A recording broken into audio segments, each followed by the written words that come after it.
So hey guys, welcome again to my new channel. सबसे पहले verify कर ले कि आप लोग सही चैनल पर वीडियो देख रहे हैं। मेरे रियल चैनल गोड ओताकू, जिसमें अब BTTH की सारी वीडियोस आएंगी, उसमें इस वक्त अभी सिर्फ एक ही वीडियो है। तो अगर आप ऐसे कोई भी चैनल जिसमें एक से ज्यादा वीडियो है इस वीडियो को देख रहे हैं तो तुरंत से उस चैनल को अनफॉलो करके रियल चैनल पे आ जाना। पिछले एपिसोड में हमने देखा था श्योयन ये सिटी में आ गया था जहाँ पर वो ये फैमिली को ब्लैक फायर सेक्ट से बचाया था। फिर उसके बाद ये फैमिली के फर्स्ट एल्डर श्योयन को एंशिएंट अल्टर में ले जा रहे थे। अब आगे तो ये एपिसोड स्टार्ट होती है और हमें माउंटेन्स का एक खूबसूरत नजारा दिखाया जाता है। ये जगह जो हम अभी देख रहे हैं इसको गूक लैंड कहा जाता है। सूनर इस जगह अपनी कल्टीवेशन कर रही थी, तभी सूनर का सीक्रेट एजेंट यानी कि मिस्टर यिंग सूनर को बताते हैं कि उन्होंने श्योयन को लोकेट कर लिया है और इस वक्त वो ये सिटी में है। पर इस वक्त वहाँ की कंडीशन थोड़ी सी खराब है क्योंकि यंग मास्टर श्योयन ने आइस रिवर वैली के कुछ लोगों को मार दिया है और इससे आइस रिवर वैली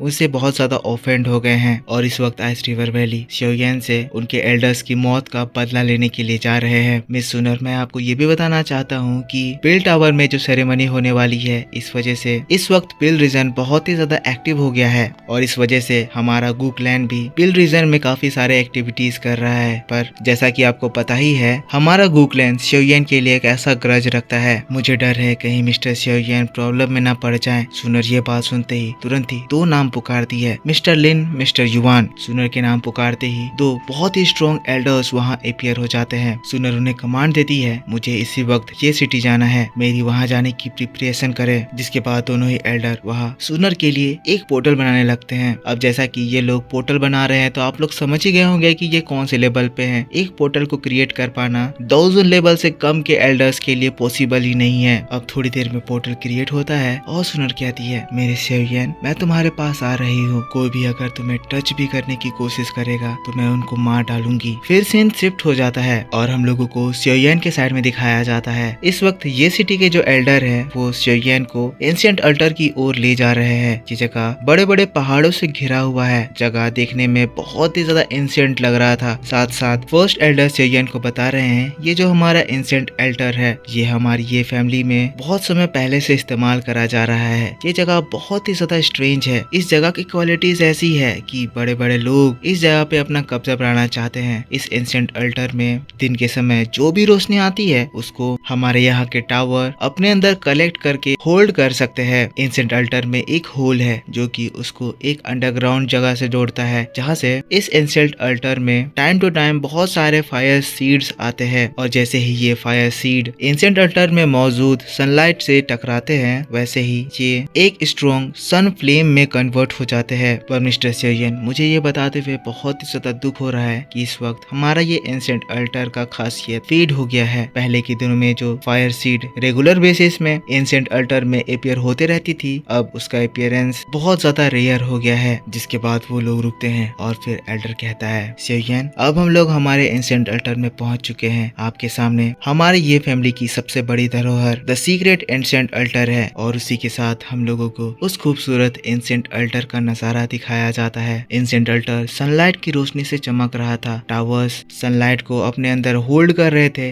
जिसकी वजह से उनके अंदर स्ट्रॉन्ग एनर्जी उभर रही थी। श्योयन, लिटिल फेरी डॉक्टर और तियान हाओ जुनजी उस एंशिएंट अल्टर में कदम रखते हैं और जब श्योयन ये नजारा देखता है ये नजारा देखकर श्योयन बहुत ज्यादा खुश हो जाता है। श्योयन ने जैसा एक्सपेक्ट करा था ये जगह बिल्कुल वैसी है। श्योयन कह रहा है इस जगह में वाकई में हॉटेस्ट और प्यूरेस्ट फॉर्म ऑफ एनर्जी है। अब तो इस जगह को देखकर लग रहा है जैसे लिटिल फेरी डॉक्टर के वोकल पॉइजन बॉडी को कंट्रोल करने में हमारे चांसेस और 10% से बढ़ गए हैं। जिसके बाद तुरंत ही तियान हाओ जुनजी से कहता है सीनियर तियान हाओ, हम लोग जल्द से जल्द यहाँ ये प्रोसेस स्टार्ट करेंगे। मैं चाहता हूँ कि प्लीज आप और मेरा डीमन पपेट इस दौरान हम लोगों को प्रोटेक्ट करें। इस दौरान हम लोगों को कोई भी डिस्टर्ब नहीं करना चाहिए। ये प्रोसेस बहुत ही ज्यादा खतरनाक होने वाला है। तियान हाओ जुनजी कहते हैं श्योयन, तुम चिंता मत करो, जब तक मैं यहाँ पर हूँ तुम्हें डिस्टर्ब करने की कोई हिम्मत नहीं कर सकता है। कहते हुए तियान हाओ जुनजी और डीमन पपेट वहाँ से एक ऐसे एरिया में चले जाते हैं जहाँ से वो इन लोगों के ऊपर निगरानी रख सके। पर तियान हाओ जुनजी के जाने के साथ श्योयन लिटिल फेरी डॉक्टर से अपने दिल की बात शेयर करता है। कहता है क्या तुम्हें भी लग रहा है कि सीनियर तियान हाओ थोड़े से बदल गए हैं? लिटिल फेरी डॉक्टर कहती है हाँ, मुझे भी ये लग रहा है। शायद ऐसा इसीलिए लग रहा है क्योंकि वो इस वक्त उस युनसान की बॉडी में है। फिर दोस्तों यहाँ से सीन शिफ्ट हो जाता है और हम लोगों को आइस रिवर वैली के हॉल को दिखाया जाता है। ये पूरा हॉल आइस से बना हुआ था, जहाँ पर अजीब तरह की किलिंग इंटेंट फैली हुई थी।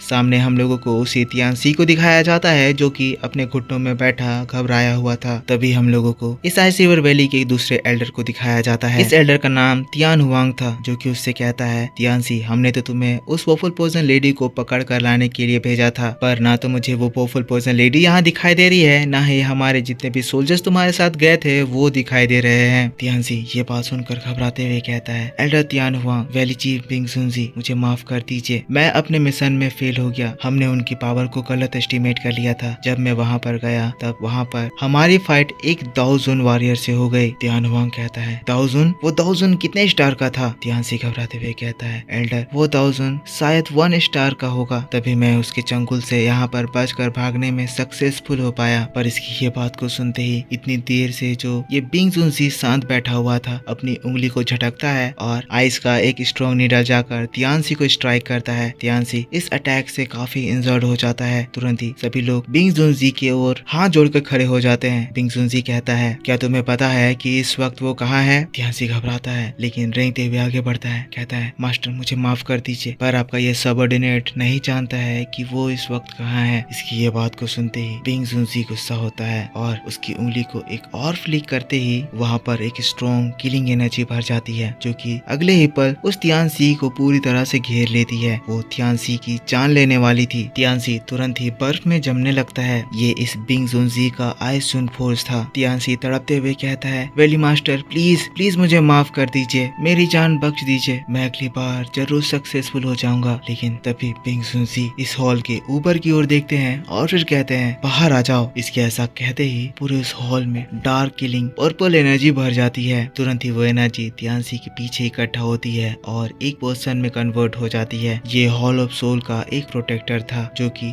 बिंग जुनजी से कहता है, आइस रिवर वैली चीफ, जैसा मैंने सुना था आप बिल्कुल वैसे ही हैं। बिंग जुनजी हॉल ऑफ सोल के पर्सन को देखकर कहते हैं, हॉल ऑफ सोल आखिर हमारे आइस रिवर वैली में क्या कर रहा है? हॉल ऑफ सोल का पर्सन कहता है, वैली चीफ, मैं तो यहाँ आपकी मदद करने के लिए आया हूँ। मुझे पता है कि वो वोफुल पोइजन लेडी कहाँ पर है। मैं इस वक्त आपके पास यहाँ इसीलिए आया हूँ क्योंकि हमारा सोल पैलेस उस ग्रुप के एक पर्सन को टारगेट कर रहा है। अगर आप चाहे तो हम लोग फोर्सेस ज्वाइन कर सकते हैं। ऐसे में आपको वो वोफुल पोइजन लेडी मिल जाएगी और हमें वो लड़का। तो बिंग जुनजी बताइए आप इस बारे में क्या सोचते हैं? फिर हम लोगों को बिंग जुनजी को दिखाया जाता है, जो कि बड़े ही स्टाइल में अपने थ्रोन में बैठा हुआ था। वो हॉल ऑफ सोल के उस पर्सन को घूर कर देखता है और बिंग जुनजी के ऐसे उसको देखते ही हॉल ऑफ सोल का वो पर्सन टेंशन में आ जाता है। पर थोड़ी देर के बाद बिंग जुनजी कहता है, हमें तो बस उस वोफुल पोइजन लेडी से मतलब है, बाकी तुम्हें जो भी चाहिए तुम रख सकते हो। बिंग जुनजी की बात को सुनकर हॉल ऑफ सोल का वो प्रोटेक्टर हंसने लगता है। कहता है, आइस रिवर वैली लॉर्ड, जैसा मैंने एक्सपेक्ट करा था आप बिल्कुल वैसे ही हैं। आपके साथ काम करके हमें बहुत ज्यादा अच्छा लगेगा। कहते हुए वो वहाँ से गायब हो जाता है। सीन यहाँ से शिफ्ट हो जाता है और हम लोगों को एंशिएंट अल्टर को दिखाया जाता है। xiaoyan और लिटिल फेरी डॉक्टर प्रोसेस को स्टार्ट करने के लिए बिल्कुल तैयार है। इससे पहले xiaoyan लिटिल फेरी डॉक्टर को समझाता है कि वो क्या करने वाला है। लिटिल फेरी डॉक्टर को कहता है, तुम्हें मेरे ऊपर भरोसा करना होगा। इस प्रोसेस के पहले स्टेज में मैं तुम्हारे बॉडी की सारे पॉइजन को निकाल कर तुम्हारे पेट के पास इकट्ठा कर दूंगा, जिसके बाद मुझे उसे मॉन्स्टर कोर से रिप्लेस करना होगा। ये चीजें करने में तुम्हें बहुत ही ज्यादा पेन महसूस होगा। लिटिल फेरी डॉक्टर, क्या तुम इसके लिए तैयार हो? लिटिल फेरी डॉक्टर मुस्कुराती है, कहती है, xiaoyan मुझे तुम पर पूरा भरोसा है। अगर तुम मेरे साथ हो तो मैं सारे पेन को ओवरकम कर लूंगी। लिटिल फेरी डॉक्टर की बात को सुनकर xiaoyan को और भी ज्यादा कॉन्फिडेंस आता है और फिर वो तुरंत ही इस प्रोसेस को स्टार्ट करता है, अपने हेवनली फ्लेम को जलाता है और इसी के साथ बैटल टू द हेवंस का ये एपिसोड इस जगह खत्म हो जाता है। तो दोस्तों इस चैनल को जरूर से सब्सक्राइब कर लेना। ध्यान से देखना कि किस चैनल पर वीडियो देख रहे हो। हमारे गॉड ओताकू चैनल पर इस वक्त सिर्फ एक ही वीडियो है। आगे की नेक्स्ट वीडियो इसी चैनल पर आएगी, तो इसको जरूर से सब्सक्राइब करके बेल आइकन ऑन कर लेना। फेक चैनल से कंफ्यूज मत होना। और इस वीडियो के डिस्क्रिप्शन में मैं व्हाट्सएप चैनल का लिंक दे रहा हूँ, उसको जाकर फॉलो कर लेना ताकि इंपॉर्टेंट इन्फॉर्मेशन मैं आपको वहाँ पर कभी भी दे सकूँ। अगर आपको ये वीडियो पसंद आया है तो इसके ऊपर एक लाइक करना, कमेंट करके बताना कि वीडियो कैसा लगा। चैनल पर पहली बार वीडियो देख रहे हो, जो कि देख ही रहे होगे, तो सब्सक्राइब करके बेल आइकन जरूर से ऑन कर लेना। मिलता हूँ मैं आपसे 2.5 घंटे में इसी चैनल पर। तब तक के लिए take care, bye bye and thanks for watching.